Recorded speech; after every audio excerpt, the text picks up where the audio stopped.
La verdad de la Vale, pasta.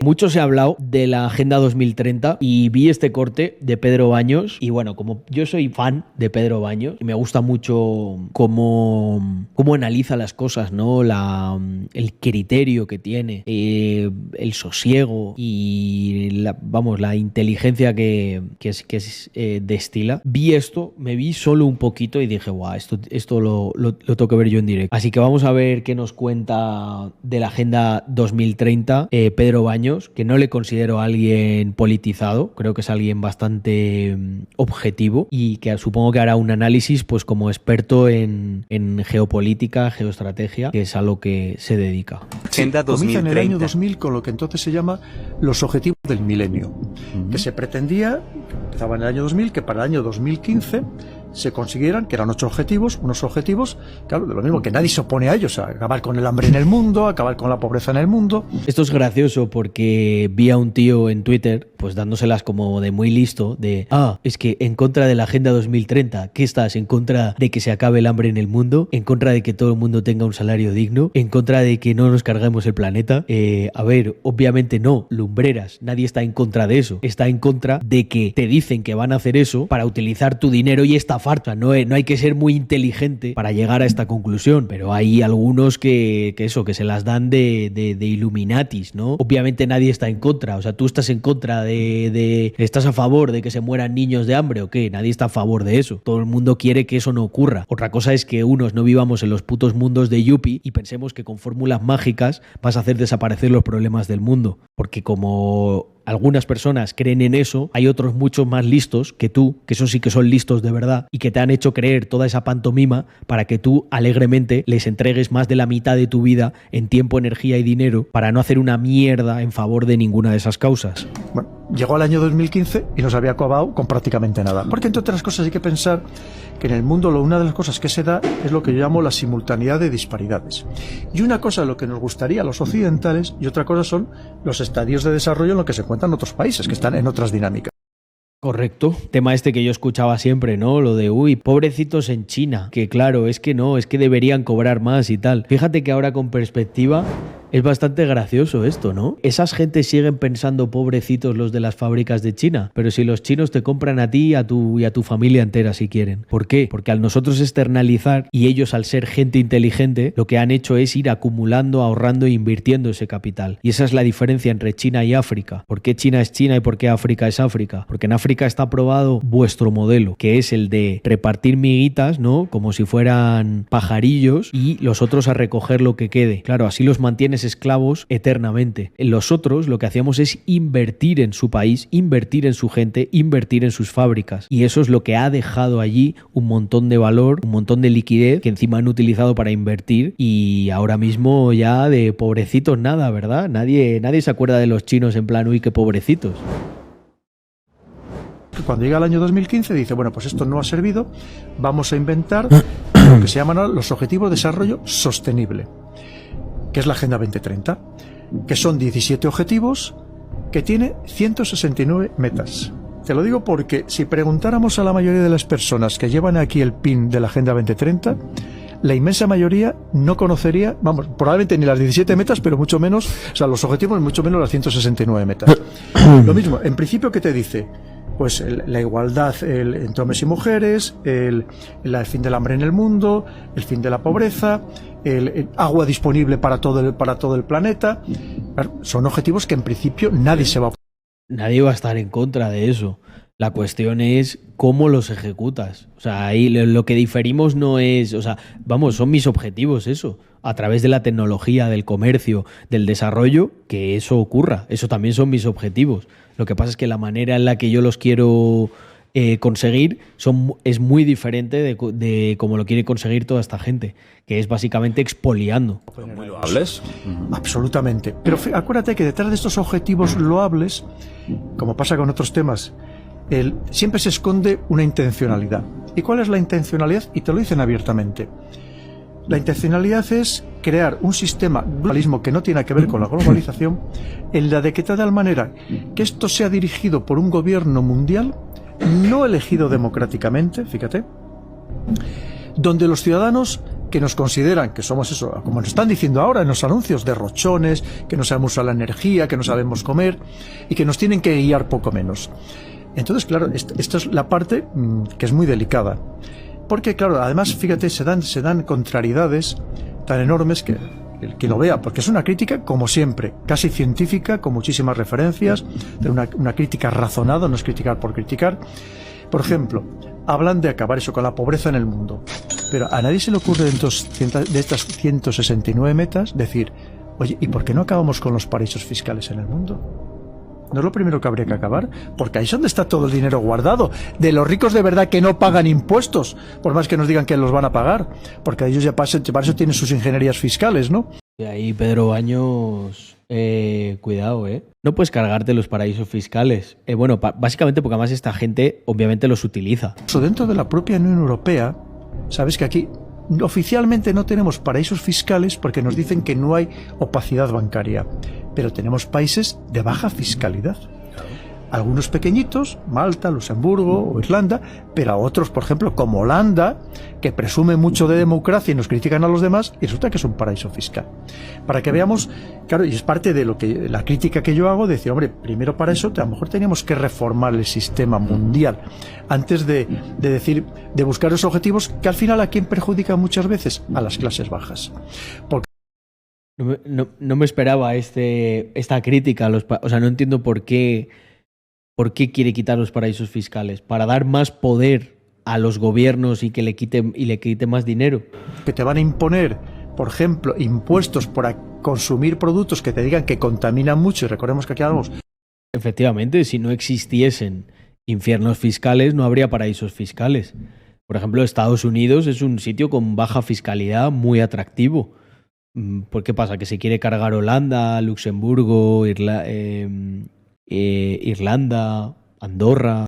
Yo no veo que ese sea el problema. De objetivo de desarrollo sostenible, con esa palabra que sabemos que también es un talismán empleada para todo, pero que a lo mejor tú eres el que vas a pagar ese cambio cuando resulta que los que de verdad tendrían que pagar por ello no van a pagar. Y luego todo lo demás que podríamos comentar, pues hay muchas cosas que... Esto es muy cierto y ya os lo conté yo. O sea, aquí hay una serie de actores que lo que están haciendo es culpar al ciudadano medio de todo. O sea, no es que no eres sostenible, mira qué malo eres con tu coche diésel, pones un montón la calefacción, no, pero ¿qué es eso de ahora de poner la lavadora durante el día cuando está la tarifa nocturna? Y si te das cuenta, al final lo que hacen es quitarte cosas que ya estaban en el día a día. O sea, tú le dices eso a un par de generaciones anteriores y vamos, flipan. O sea, ¿de qué? Que no vas a poder poner, no vas a poder ni poner los electrodomésticos, entonces ¿para qué los quieres? Que son profundas contradicciones, ¿no? Clarísimamente. Yo creo que eso es algo que van a disfrutar mucho nuestros lectores, porque como es todo un mundo todavía. Viniendo ahora mismo en el AVE, había al lado otro tren de estos que vienen que no son de Renfe, ajá, de estas nuevas líneas, y ponía por todos los vagones en grande Agenda 2030 y el rosco, ¿no? Para que veamos que es algo que ahora mismo, claro, viste mucho, y ahora llevarle el rosco lo lleva todo el mundo, ¿no? Pero que sepamos también qué es lo que esconde detrás, sobre todo esa idea de ir hacia un gobierno mundial que, como digo, dirigido por unas élites que no tienen nada que ver con la democracia ni con el conjunto de la ciudadanía. Pero esto lo mismo lo enlazamos. Tal cual. Y si tú progresas mucho, al final te puedes llegar a beneficiar de eso. Y es lo que quieren. Yo creo que hay que defenderse de esto, pero también no hay que ser naif. Si la gente demanda que les controlen más, pues tú a lo mejor, yo qué sé, o sea, dales lo que quieren, ¿no? Al final es el mercado eso. Si la gente es tan tonta que en vez de tener... Muchas veces yo creo que nos pecamos de demasiado idealistas, ¿no? Y se nos olvida que al final del día a ti el resto del mundo te va a importar una mierda. A ti lo que te va a importar es tu familia, tu círculo más cercano y la gente a la que quieres. Entonces, oye, que la gente demanda más vigilancia, más tal, bueno, pues dale lo que están pidiendo. Y pues, a ver, eso a mí es lo que me pasó un poco con la pandemia. Yo con la pandemia pensé, hostia, la gente va a demandar lo contrario, los cojones. O sea, a la gente, tú fíjate, la gente que va a querer independencia a nivel financiero, si la gente fue capaz de renunciar a la libertad de movimiento a pies juntillas, que me parece mucho más importante que lo otro. O sea, si tú puedes ordenar a un tío que se encierre en casa y que no haga preguntas y lo hace, imagínate que ese tío se va a cuestionar el sistema bancario mundial. ¿Tú crees que va a hacer eso? Ni de coña, ya te lo digo yo. Con los que propugnan porque esto es de Naciones Unidas, con los que propugnan esta Agenda 2030, que es el Foro de Davos, el Foro Económico Mundial, dirigido por su creador Klaus Schwab. Pero ojo, el otro que lo anuncia en junio del 2020, en la plena pandemia, es el altas élites, que son las que te están diciendo como que el resto de la sociedad, como que no pensamos, como que no somos capaces de resolver nuestra vida o de salvar el planeta, y que van a ver ellos cómo lo solucionan. Y algunas cosas que te dicen son terribles. Lo que te están diciendo, que nos quitando del medio o que no nos vayamos reproduciendo. O, por ejemplo, el tema de que no comamos carne, esa obsesión porque no comamos carne, con todo el respeto a las personas que sean vegetarianas y veganas, por supuestísimo. Pero una cosa es que tú lo hagas de manera voluntaria y otra cosa es que a ti te impongan un modelo alimentario o alimenticio. Exacto.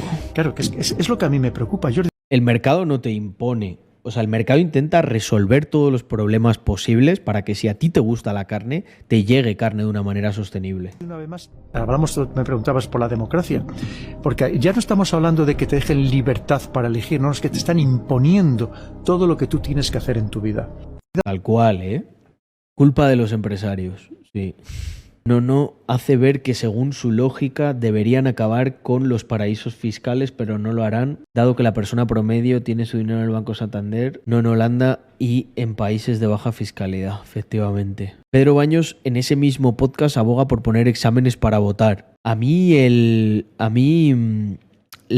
Si hablásemos de un sistema político más cercano a la política, la tecnocracia, hay muchos modelos en esto, ¿no? O sea, yo lo que no creo es en que haya un sistema que obliga a las personas, ¿vale? Porque soy liberal. Pero luego podríamos ponernos a debatir de los diferentes sistemas que hay. Pero, por ejemplo, la tecnocracia me parece que tiene mucho sentido. Yo qué sé, imagínate, la gente que está en un gremio concreto tiene un criterio mayor para votar, ¿no? O sea, por ejemplo, ¿qué sentido tiene que mi suegro, ¿vale? Es médico. Joder, mi suegro tiene mucho más criterio para votar al ministro de Sanidad del que yo lo tengo, ¿no? ¿No sería más lógico que se estructurara así? O sea, quiero decir, imagínate, cuando tú contratas en una empresa a un experto, o sea, no me parece mal que haya como un voto de sentimiento mayoritario y un voto experto. Tú en una empresa no coges o sea, quiero decir, los ingenieros de BMW, cuando se hayan puesto a hacer motores eléctricos, no creo que hayan cogido y hayan hecho una votación en Twitter de, a ver, que para resolver el problema de los supercondensadores, ¿qué hacemos? Contratas a expertos que sepan en eso y te ayudan a resolver el problema. Que alguien me explique qué puta diferencia hay entre eso y un ministerio.